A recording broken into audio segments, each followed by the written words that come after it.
ఉపన్యాస పద్ధతి ఈ కాంపిటేటివ్ ఎగ్జామినేషన్లో ఖచ్చితంగా ఉపన్యాస పద్ధతిలోనే బోధించాలి. మనం ప్రయోగశాల పద్ధతి, ప్రాజెక్టు పద్ధతి వీలవదు.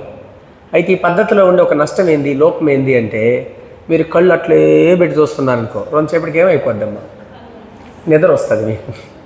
ఓకేనా? కాబట్టి పాట వినేటప్పుడు అట్లానే కదలకుండా అట్లా చూడకూడదు. నేను వచ్చి మీ దగ్గర కూర్చున్నా కూడా కొంతసేపటికి నాకు కూడా నిద్ర వస్తుంది. కాబట్టి ఈ పద్ధతిలో నిద్ర రాకుండా ఉండాలంటే మీరు ఏం చేయాలి అని అంటే అప్పుడప్పుడు కదలుతూ ఉండాలా. అర్థమైంది? అట్టే ఉండకూడదు, అప్పుడప్పుడు కదులుతూ ఉండాలి. ఓకేనా? నెక్స్ట్, అప్పుడప్పుడు రాసుకుంటూ ఉండాలి. అర్థమవుతుందా? రాసుకుంటూ ఉంటే మెయిన్ పాయింట్స్ నోట్బుక్ పెట్టి రాసుకుంటూ ఉంటే నిద్ర రాదు. కాబట్టి కదులుతూ వింటూ ఉండాలి, రాసుకుంటూ వింటూ ఉండాలి. ఇది ఎప్పుడైనా గుర్తుపెట్టుకోండి. Okay, right. Next, curriculum. ఏమి బోధించాలి అంటే ఏది పడితే అది బోధించకూడదు. ఆ తరగతికి నిర్దేశించిన సిలబస్ను బోధించాలి. సిలబస్లో ఉండేది పాఠ్యాంశాలు. పాఠ్యాంశాలతో పాటు సహపాఠ్యాంశాలు, కృత్యాలు కూడా జోడిస్తే పాఠ్యాంశ సహపాఠ్యాంశాల సముదాయాన్ని మనం ఏమంటామంటే కరికులం అని అంటాం.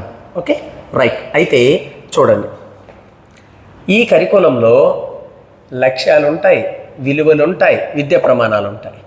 మరి కరికులాన్ని lesson plan, year plan, unit plan తయారు చేసుకొని, అంటే రకరకాల బోధనా ప్రణాళికలు తయారు చేసుకొని, రకరకాల బోధనోపకరణాలని తయారు చేసుకొని, వాటిని తీసుకొని క్లాస్ రూమ్లోకి వెళ్ళి పాఠం యొక్క స్వభావాన్ని బట్టి ఒక్కొక్క పాఠాన్ని ఒక్కొక్క బోధనా పద్ధతిలో బోధిస్తూ ముందుకెళ్తే ఆ కరికులం లేదా ఆ పాఠంలో ఉండే లక్ష్యాలు, విలువలు, విద్యా ప్రమాణాలు విద్యార్థులు సాధించారా లేదా అని తెలుసుకోవాలి. కానీ బోధించిన బోధనా ఫలితాన్ని ఎలా తెలుసుకోవాలి? బోధించిన బోధనా ఫలితాన్ని ఎలా తెలుసుకోవాలి? మూల్యాంకనం ద్వారా తెలుసుకోవాలి. మూల్యాంకనం. అయితే కరికులంలో ఒక సబ్ టాపిక్ ఉంటుంది. అదేంటంటే పాఠ్య గ్రంథం. ఇందాక బిట్ అడిగారే, పాఠ్య గ్రంథం. సో కరికులం అంటే సిలబస్, మళ్ళీ సిలబస్తో పాటు కృత్యాలు, సహపాఠ్యాంశాలు వస్తాయన్నామే. అంటే సిలబస్ అంటే మెయిన్ పాఠ్య గ్రంథం కాబట్టి పాఠ్య గ్రంథం కూడా కరికులంలో ఒక అంతర్పాఠంగా మనం ఒక సబ్ టాపిక్గా చెప్పుకోవాలి. అర్థమైందా? రైట్.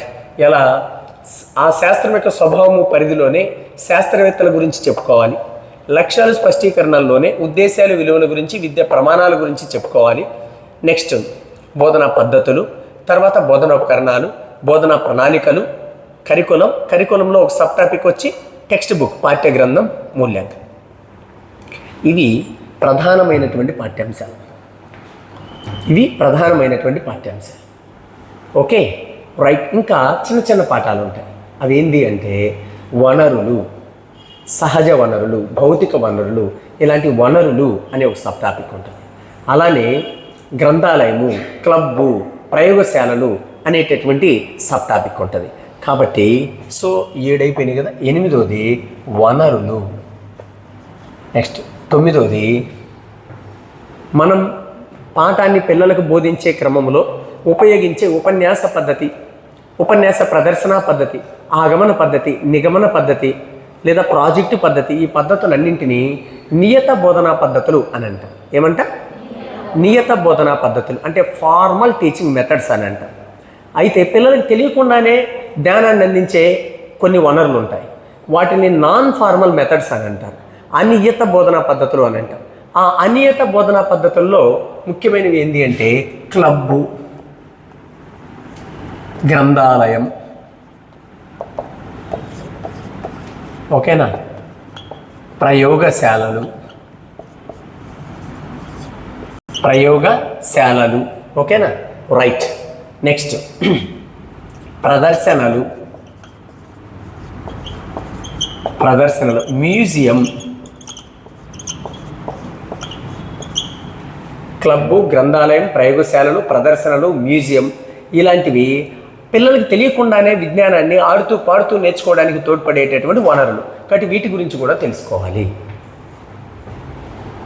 క్లబ్బు, గ్రంథాలయం, ప్రయోగశాలలు, ప్రదర్శనలు, మ్యూజియం. ఓకే, నెక్స్ట్ ఇదమ్మ సిలబస్. అయితే వీటిల్లో ఎక్కువ క్వశ్చన్స్ ఏ పాఠాల్లో నుంచి వస్తాయి అని అంటే చూడండి, ఇదిగో ఈ సెకండ్ లెసన్, తర్వాత వచ్చి ఈ third lesson, next 4th lesson, next 7th lesson, వీటిల్లో నుంచి ఎక్కువ క్వశ్చన్స్ వస్తాయమ్మ. ఒకసారి చూడండి, లక్ష్యాల స్పష్టీకరణలో నుంచి, బోధన పద్ధతులలో నుంచి, బోధన ఉపకరణాల్లో నుంచి, మూల్యాంకనంలో నుంచి క్వశ్చన్స్ ఎక్కువ వస్తాయి కంపేరిటివ్ అదర్ లెసన్స్. ఓకే, తర్వాత కరికులంలో నుంచి కూడా బిట్స్ వస్తాయమ్మ. అంటే వీటిలో ఒక 5-6 బిట్లు వస్తే దీంట్లో నుంచి ఒక 3-4 బిట్లు వస్తాయి కరికులం కూడా. మిగతా పాఠాల్లో 1-2 అన్ని పాఠాలని టచ్ చేస్తారు. ఓకేనా? రైట్. ఇప్పుడు ఈ మధ్య కాలంలో 2025 డిఎస్సి కానీ ఇప్పుడు జరిగినటువంటి టెట్లో కానీ స్వభావం పరిధి మీద కూడా బిట్స్, మ్యాథ్స్లో 1, సైన్స్లో 1, సోషల్లో 1, 3 బిట్లు అడుగుతూ ఉన్నారు. అలానే మ్యాథ్స్ గణిత శాస్త్రవేత్తల గురించి ఖచ్చితంగా 1 బిట్ అడుగుతూ ఉన్నాడు. కాబట్టి వీటి మీద ఎస్జిటికి 3 బిట్లు, ఈ శాస్త్రవేత్తల మీద ఖచ్చితంగా మ్యాథ్స్ శాస్త్రవేత్తల మీద 1 బిట్టు, 4 బిట్లు ఫస్ట్ పాఠం మీద అడుగుతూ ఉన్నారు. అర్థమవుతుందా? రైట్. అయితే టెట్లో సైకాలజీ 30 మార్కులు, తెలుగు 30 మార్కులు, ఇంగ్లీష్ 30 మార్కులు, మ్యాథ్స్ 30 మార్కులు. అక్కడ 4 120 మార్కులు ఆ 4 సబ్జెక్టులే కీ రోల్ పోషించాయి.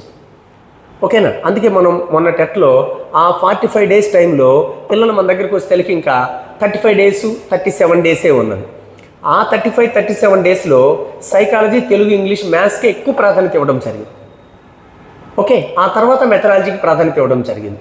ఎందుకంటే 4 120 మార్కులు టెట్లో ఆ 4 సబ్జెక్టులోనే ఉన్నాయి, సైకాలజీ, తెలుగు, ఇంగ్లీషు, మ్యాథ్స్. డిఎస్సిలో అట్లా కాదు. డిఎస్సిలో కంటెంట్, మెథడాలజీ కీ రోల్ అవుతుంది. ఎస్జిటిలో 5 కంటెంట్లు ఉంటాయి, Telugu, English, maths, science, social. 5 మెథడాలజీలు ఉంటాయి, Telugu, English, maths, science, social.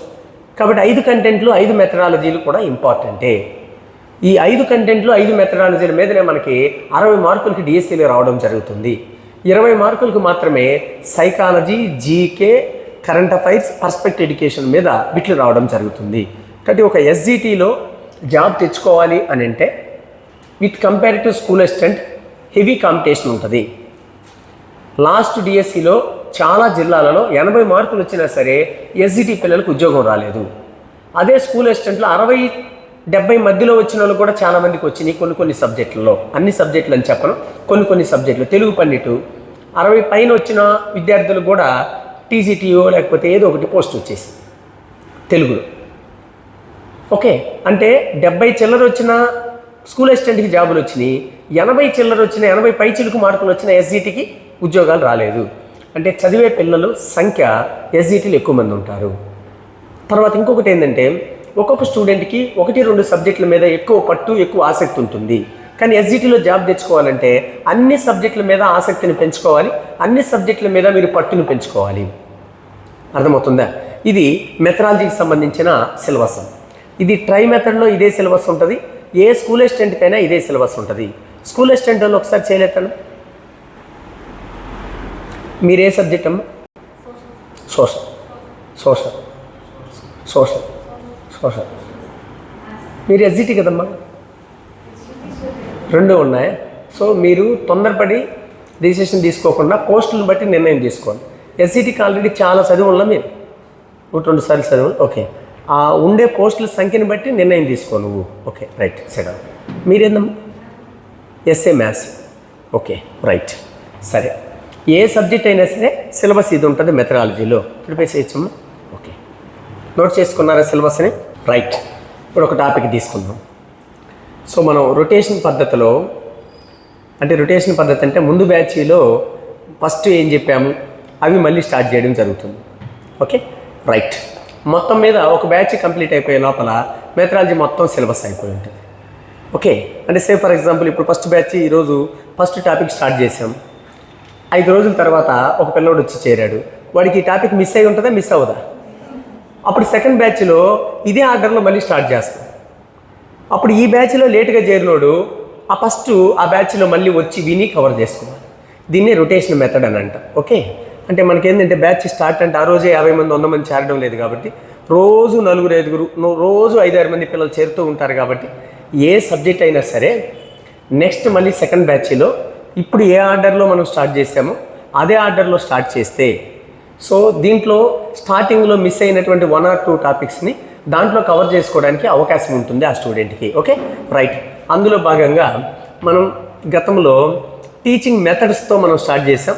బోధన పద్ధతులతోనే మళ్ళీ మొదలు పెడతాం. ఓకే, లేదు లక్ష్యాల స్పష్టీకరణలు చెప్పామనుకో మనం చాలామంది వినేసి ఉంటారు దాన్ని. బోధనోపకరణాలు చెప్పామనుకోండి వినేసి ఉంటారు. ఓకే, మూల్యాంకనం చెప్పామనుకోండి వినేసి ఉంటారు.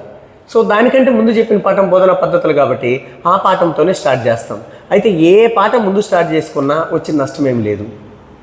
ఏ పాఠానికి ఆ పాఠమే ప్రత్యేకత, ఈ పాఠానికి ఆ పాఠానికి ఎటువంటి సంబంధం ఉండదు. Okay, right. సో మొదటి లెసన్ ఏంటి అంటే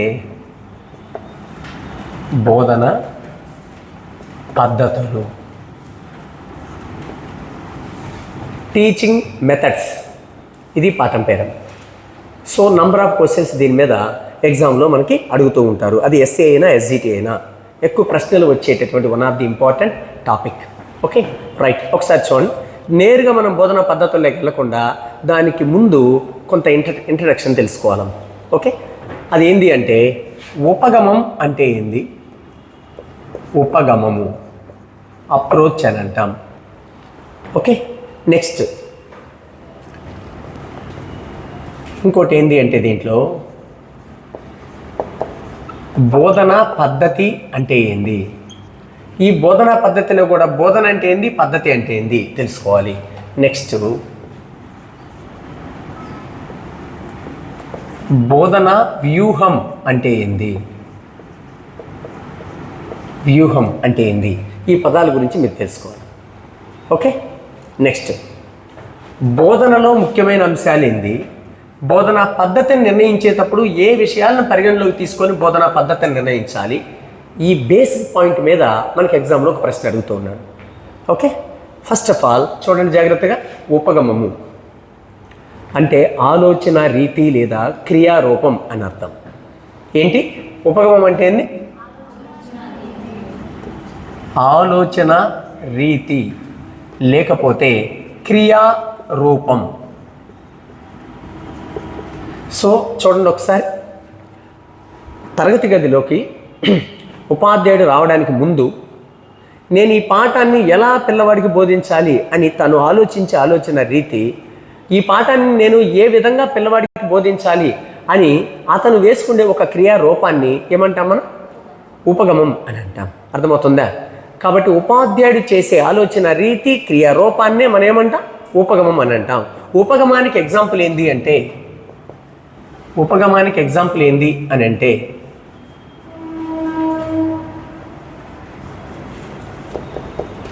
నిర్మాణాత్మక ఉపగమం.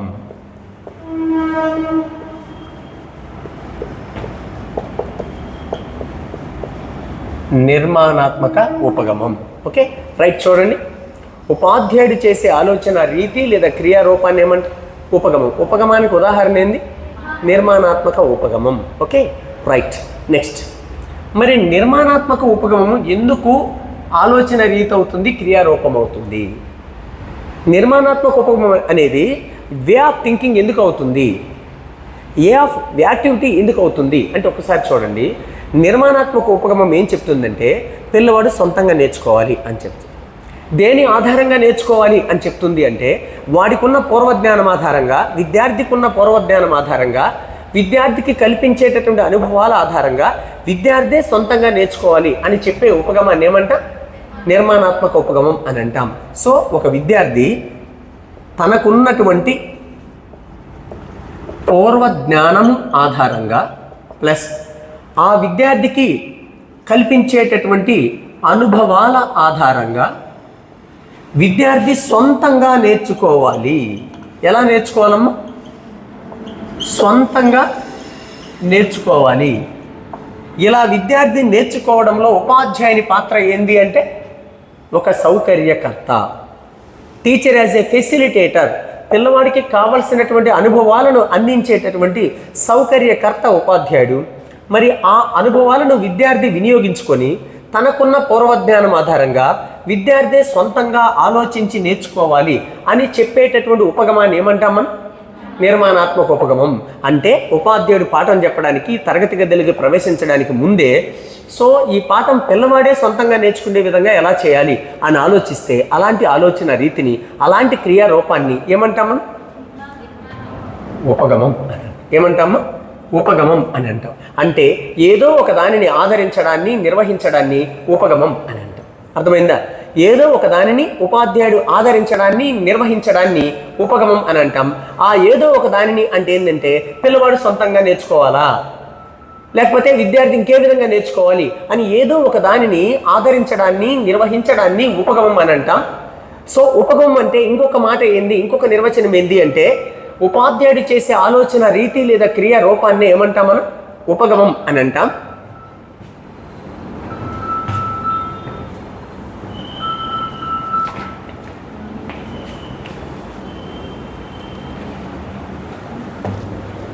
రైట్, ఒకసారి చూడండి జాగ్రత్త. ఒక్క పాయింటే చెప్పా మీకు. ఉపగమం, ఉపాధ్యాయుడు చేసే ఆలోచన రీతి లేదా క్రియారూపాన్ని ఏమంట? ఉపగమం. ఇంకొక మాట చెప్తున్నా, ఉపాధ్యాయుడు చేసే ఆలోచన రీతి క్రియారూపంలో ఆ ఉపాధ్యాయుడు ఏదైనా ఒక దానిని ఆదరించడాన్ని నిర్వహించడాన్ని కూడా ఏమంటున్నా? ఉపగమం అని అంటున్నా. ఉపగమానికి ఎగ్జాంపుల్ ఏంది? నిర్మాణాత్మక ఉపగమం. నిర్మాణాత్మక ఉపగమం ఏం తెలియచేస్తుంది? తన పూర్వజ్ఞానం ఆధారంగా కల్పించిన అనుభవాల ఆధారంగా విద్యార్థి సొంతంగా నేర్చుకోవాలి అని చెప్పే ఉపగమాన్నే మనం నిర్మాణాత్మక ఉపగమం అని అంటాం. Okay, clear. నెక్స్ట్ రెండోది బోధనా పద్ధతి అని చెప్పాం. సో ఈ బోధనా పద్ధతిలో బోధన అంటే ఏంది? ఫస్ట్ దీని గురించి నేర్చుకుందాం. బోధన అంటే ఏంది? చూడండి, సింపుల్ డెఫినేషన్, సాధారణమైన నిర్వచనం. ఎక్కువ జ్ఞానము ఎక్కువ నైపుణ్యం కలిగిన వ్యక్తి తనకంటే తక్కువ జ్ఞానము తక్కువ నైపుణ్యం కలిగినటువంటి వ్యక్తి లేదా వ్యక్తులకు సమాచారాన్ని అందించడాన్ని బోధన. ఏంటమ్మా టీచింగ్ అంటే? ఎక్కువ సామర్థ్యము నైపుణ్యము జ్ఞానము కలిగిన వ్యక్తి తక్కువ జ్ఞానము నైపుణ్యము సామర్థ్యం కలిగిన వ్యక్తులకు సమాచారాన్ని అందించడాన్ని ఏమంట? బోధన అని అంట. అర్థమైందా? సో జాగ్రత్తగా చూడండి, బోధన అనేది ఎవరెవరి మధ్య జరిగే చర్య? ఏ ఇద్దరి మధ్యనైనా జరగవచ్చు. ఓకేనా? సో ఉపాధ్యాయుడికి విద్యార్థి ఇద్దరి మధ్య జరిగేదే బోధన కాదు, అది బోధనే. ఏ ఇద్దరి మధ్యనైనా జరగవచ్చు బోధన. తల్లి తన కూతురికి తెలియని విషయాలు చెప్తే అక్కడ బోధన. సో విద్యావంతుడైన కొడుకుకి తండ్రి వ్యవసాయం గురించి చెప్తే అది కూడా బోధనే. కానీ బోధన ఏ ఇద్దరి మధ్యనైనా జరగవచ్చు. ఓకే, కాకపోతే బోధన అంటే ఏంటంటే ఎక్కువ సామర్థ్యము నైపుణ్యం కలిగిన వ్యక్తి తక్కువ సామర్థ్యము నైపుణ్యం కలిగిన వ్యక్తికి సమాచారాన్ని అందించడాన్ని, సమాచార మార్పిడిని బోధన అని అంటాం.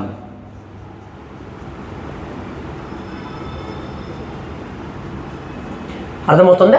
సో ఎక్కువ సామర్థ్యం కలిగిన వ్యక్తి తక్కువ సామర్థ్యం కలిగిన వ్యక్తికి ఆ సమాచారాన్ని అందించడాన్ని మనం ఏమంటున్నాం? బోధన అంటాం. ఉపాధ్యాయుడికి విద్యార్థికి మధ్య జరిగేది బోధనే కాదనం. కాబట్టి బోధన అనేది ఏ ఇద్దరి మధ్యనైనా జరగవచ్చు, not only student and teacher. Okay, ఉపాధ్యాయుడి విద్యార్థి మధ్య జరిగేదే బోధన కాదు, ఇంకా తల్లికి కూతురికి మధ్య బోధన జరగవచ్చు. సో నిరక్షరాస్యుడైనటువంటి వ్యవసాయం చేసే వ్యక్తి అక్షరాస్యుడైనటువంటి వ్యవసాయం చేయాలనుకునే ఒక స్టూడెంట్కి ఆ యొక్క అగ్రికల్చర్లో ఆ యొక్క వ్యవసాయంలో ఉండే మెలకువలు చెప్తే అది కూడా బోధన అవుతుంది. రైట్. నెక్స్ట్, ఆడమ్ స్మిత్ అనే విద్యావేత్త ఏమంటాడంటే అభ్యసనకు పుట్టుకనిచ్చే ప్రక్రియ బోధన అని అంటాడు. ఓకేనా? అభ్యసనకు పుట్టుకనిచ్చే ప్రక్రియ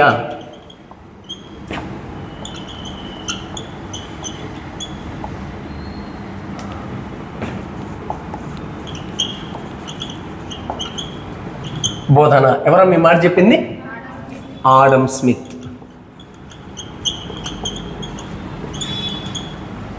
ఆడమ్ స్మిత్ అనే విద్యావేత్త ఏమంటాడంటే పిల్లవాడు నేర్చుకోవడం బోధనతోనే మొదలవుతుంది, కాబట్టి నేర్చుకోవడాన్ని అభ్యసనం అని అంటారు.